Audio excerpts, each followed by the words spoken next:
Febri Diansyah jadi pengacara Putri Chandrawati, ex-kuasa hukum Baradae, pegang aja kata-katanya.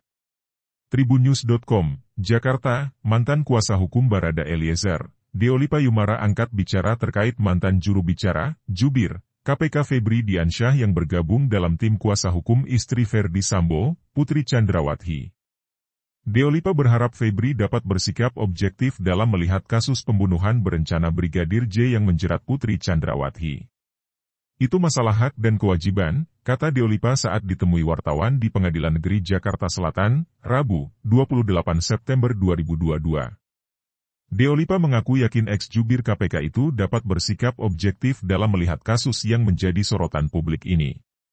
Siapa tahu dia objektif, anggap saja kata-katanya bisa dipegang, orang sekali berdiakan kata-katanya bisa dipegang, pegang aja kata-katanya, katanya. Diketahui keputusan Febri Diansyah dan Rasa Mala yang dikenal sebagai pegiat anti korupsi cukup menyedot perhatian karena bersedia menjadi pengacara seorang tersangka pembunuhan berencana. Secara spesifik, Febri Diansyah akan diplot membela Putri Chandrawati, sedangkan Rasa Mala untuk membela Ferdi Sambo. Febri Diansyah menjelaskan, dirinya bersedia menjadi bagian tim kuasa hukum Ferdi Sambo dan istri dengan tujuan menegakkan hukum secara objektif. Kalau yang salah ya harus dihukum. Dihukumnya berapa? Sesuai dengan perbuatannya, kata Febri saat konferensi pers di Jakarta, Rabu, 28 September 2022. Jadi bukan hanya berkeadilan bagi kami, tapi juga berkeadilan untuk semua pihak yang terkait dalam perkara ini. Apakah Putri, Ferdi Sambo, korban, keluarga korban, tambahnya. Febri menuturkan proses hukum yang berkeadilan bisa terwujud dengan cara membuka kasus itu secara objektif dan berimbang. Bagaimana proses berkeadilan itu bisa didapat? Satu-satunya cara untuk mendapatkan proses berkeadilan adalah dengan membukanya secara objektif, berimbang dan kawalan teman-teman semua dalam proses persidangan nanti, ungkapnya. Lebih lanjut, ia menjelaskan terkait apakah terbukti bersalah atau tidak semuanya nanti akan diuji dalam persidangan. Kalau tidak salah, apa ia harus dipaksakan untuk dihukum? Itulah yang harus diuji dalam proses persidangan, imbuhnya. Gerak cepat dampingi tersangka pembunuhan berencana. Febri Diansyah mengaku ia dan tim kuasa hukum Ferdi Sambo yang lain sudah mendatangi rumah sang klien di Magelang. Febri Diansyah mengaku pihaknya melakukan rekonstruksi. Sebagai bentuk keseriusan bahwa pendampingan hukum ini dilakukan secara objektif, kami sudah melakukan beberapa hal, kata Febri Diansyah. Pertama kami mendatangi dan melakukan rekonstruksi di rumah Magelang. Kami mendatangi rumah Magelang dan kemudian melihat bagaimana situasi di rumah Magelang, tegasnya. Febri Diansyah menjelaskan pihaknya juga sudah mempelajari seluruh berkas terkait pembunuhan berencana Brigadir J yang diotaki oleh Ferdi Sambo. Demi mendapatkan informasi yang berimbang, Febri Diansyah bahkan mengaku menggelar diskusi bersama 3 profesor dan 2 doktor di bidang hukum. Yang kedua, kamu mempelajari seluruh berkas yang tersedia dan menganalisis keterangan pihak yang relevan, ujar Febri Diansyah. Kami juga melakukan diskusi dengan orang-orang yang ahli, yang pertama 3 profesor di bidang hukum, dan 2 doktor ilmu hukum. Dari 4 perguruan tinggi, dan kami juga melakukan diskusi dengan 5 psikolog, imbuhnya. Apa alasan 2 mantan pegawai KPK bersedia membela Ferdi Sambo dan Putri? Febri Diansyah mengatakan dirinya mendapat kuasa sebagai pengacara untuk Putri Chandrawati sejak beberapa minggu lalu. Dia mengaku bersedia membela Putri setelah mempelajari perkara tersebut. Saya memang diminta bergabung di tim kuasa hukum perkara tersebut sejak beberapa minggu lalu. Setelah saya pelajari perkaranya dan bertemu dengan Bu Putri, saya sampaikan bahwa kalaupun saya menjadi kuasa hukum, saya akan dampingi secara objektif, kata Febri kepada wartawan, Rabu, 28 September 2022. Febri menyatakan dirinya bakal melakukan pembelaan secara objektif. Dia juga menyebut dirinya akan melakukan pembelaan secara faktual. Jadi, sebagai advokat saya akan dampingi perkara Bu Putri secara objektif dan faktual, ucapnya. Sementara, Rasa Mala menyatakan dirinya bergabung sebagai tim kuasa hukum untuk Ferdi Sambo. Dia mengaku bersedia bergabung karena Ferdi Sambo bersedia mengungkap fakta terkait dugaan pembunuhan Yosua. Saya menyetujui permintaan menjadi penasihat hukum, pertimbangannya terutama karena Pak Ferdi telah bersedia mengungkap fakta yang sebenarnya yang dia ketahui terkait kasus ini di persidangan nanti, ucapnya. Dia mengatakan temuan Komnas HAM juga menjadi salah satu pertimbangannya menerima tawaran sebagai pengacara Ferdy Sambo. Dia juga menyebut Ferdy Sambo dan Putri Chandrawati merupakan warga negara yang berhak mendapat pembelaan hukum. Kedua, adanya berbagai dinamika yang terjadi dalam kasus ini termasuk temuan Komnas HAM, ucapnya.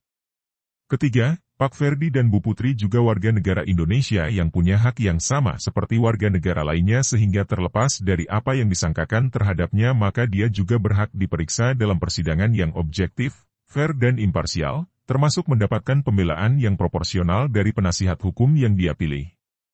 Sebagai penasihat hukum maka tugas kami memastikan proses tersebut, tambahnya. Lantas siapakah sosok Rasamala Aritonang ini? Rasamala Aritonang merupakan mantan pegawai KPK yang dulunya menjabat sebagai Kepala Bagian Perancangan Peraturan dan Produk Hukum pada Biro Hukum KPK.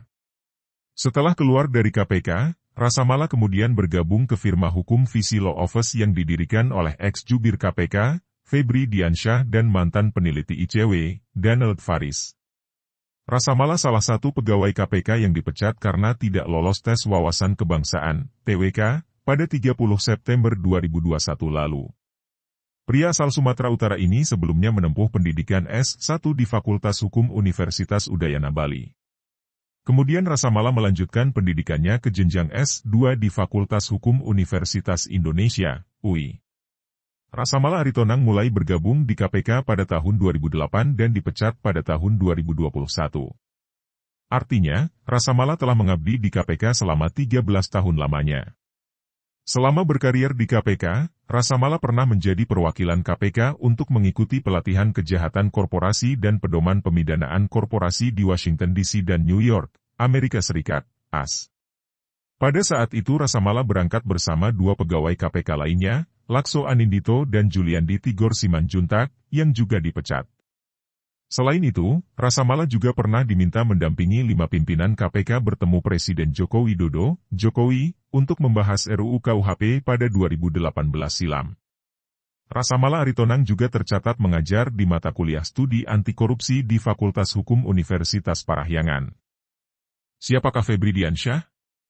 Febri Diansyah lahir di Padang, Sumatera Barat, 8 Februari 1983. Ia adalah satu di antara aktivis anti korupsi Indonesia.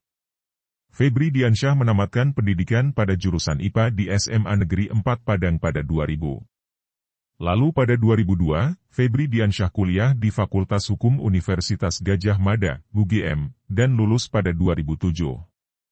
Ia fokus pada hukum perdata saat teman-temannya mengambil konsentrasi di hukum pidana atau tata negara. Semasa kuliah, Febri Diansyah aktif di organisasi Indonesia Court Monitoring, ICM, sebuah lembaga pengawasan peradilan di Yogyakarta.